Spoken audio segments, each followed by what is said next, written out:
बिस्मिल्लाहिर्रहमानिर्रहीम। Students, exercise 5.11 का question number 12 का सेकंड पार्ट। और इसके अंदर देख रहे हैं आपके पास हमारे पास ये फ्रैक्शन मिली है, ये 4 लिखा हुआ है स्टूडेंट्स, प्लस का 4। अच्छा, अब इन दोनों फ्रैक्शंस के अंदर ये प्रोडक्ट है और ये ब्रैकेट लगी हुई है, यानी इन दोनों को पहले हल करना है, उसके बाद मल्टीप्लाई और उसके बाद ये रकम है।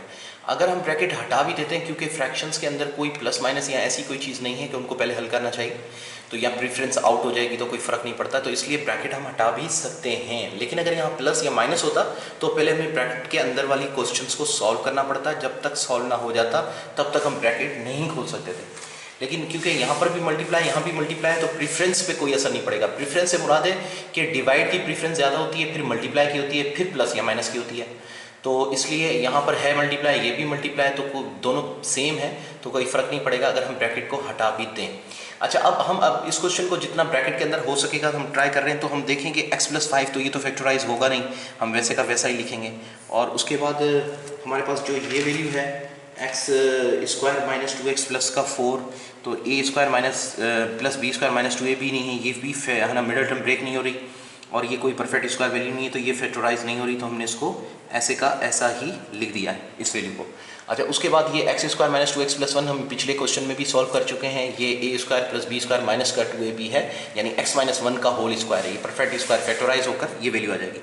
तो ये कंप्लीट स्क्वायर वैल्यू है, तो हम लिखेंगे x - 1 होल स्क्वायर, ठीक है। और उसके बाद इसके अंदर जो है x पहले कॉमन निकलेगा, क्योंकि तीनों के अंदर x मौजूद है, x तीनों टर्म्स में, तो हम x कॉमन निकाल लेंगे, तो यहाँ आ जाएगा x² प्लस का 4x और फिर माइनस का 5 आ गया, ठीक है। उसके बाद हम मल्टीप्लाई लगा रहे हैं, और अब यहाँ पर देखें दोनों में x कॉमन है, तो हम यहाँ पर x को कॉमन लगाएं। अच्छा, ये ब्रैकेट आप लगाना चाहते भी हैं तो फ़र्क नहीं पड़ेगा, अगर हम इसको फैक्टराइज करते हैं तो अगर वैल्यू कोई कटती है तो काटते हैं, चलो ठीक है, इसकी ब्रैकेट को भी हम फिर भी कंटिन्यू रखते हैं फ़िलहाल।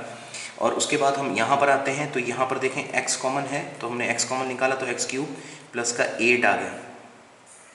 और ये भी हम last time middle term break कर चुके हैं लास्ट वाले क्वेश्चन में स्टूडेंट्स, पिछले क्वेश्चंस के अंदर क्वेश्चन नंबर 11 के 4th में आई थिंक। तो ये जो फैक्टराइज हुआ है, तो ये मिडिल टर्म ब्रेक हो रही है, इसकी वैल्यू हो रही है, हमने मिडिल टर्म ब्रेक की थी, तो हमारे पास आएगा x प्लस का 2 और x माइनस 1।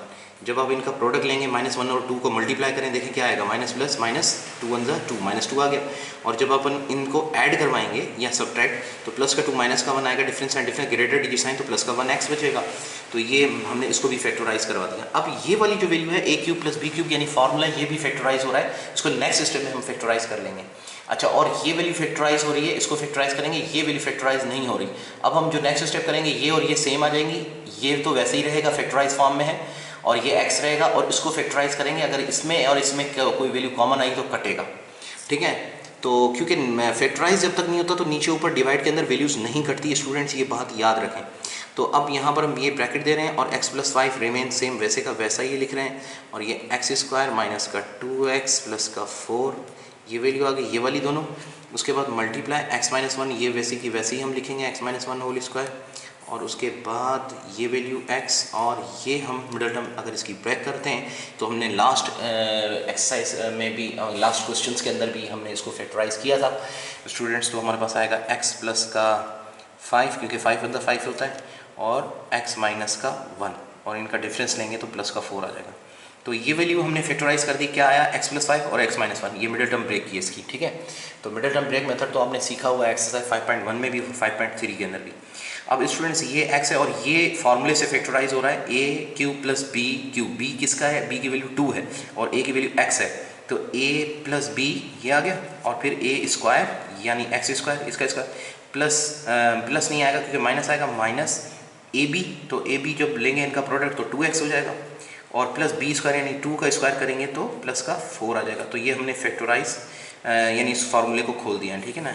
यहाँ से लेकर x + 2 और x² - 2x + 4, यहाँ से लेकर a + b a² - ab + b², ये हमने खोल दिया, ये x वैसे का वैसा लिखा। अच्छा, अब नीचे वाली रकम ऑलरेडी फैक्टराइज है, तो इसको यहाँ पर ऐसे ही रहने देंगे, x2 - x माइनस का 1। अच्छा, ये जो ब्रैकेट थी ये हमने यहाँ पे वापस लगा दी, ठीक है, ये स्टार्ट और ये एंड ब्रैकेट है। अब स्टूडेंट देखें, ये x - 1 सिंगल है और ये डबल है, तो ये हम काट देंगे, एक x - 1 यहाँ पर बचेगा, अगर देखा जाए तो ये x - 1 एक बच गया, कटने के बाद जो बचा है वैल्यू वो आ गई, और ये वाला x - 1 कैंसिल हो गया इससे, ठीक है।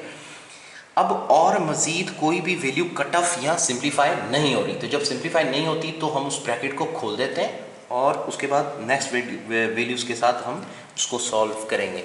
तो अब हमारे पास जो नेक्स्ट वैल्यू आ रही है उसको अगर ज़ोर से देखें स्टूडेंट्स, तो हमारे पास बनेगी ये x प्लस का 5, ये तो वैसे के वैसे ही है, और उसके बाद एक्स स्क्वायर माइनस का 2x प्लस का 4 मल्टीप्लाई बाय ये x माइनस का 1 और ये x प्लस का 5, ये वैल्यू आ गई।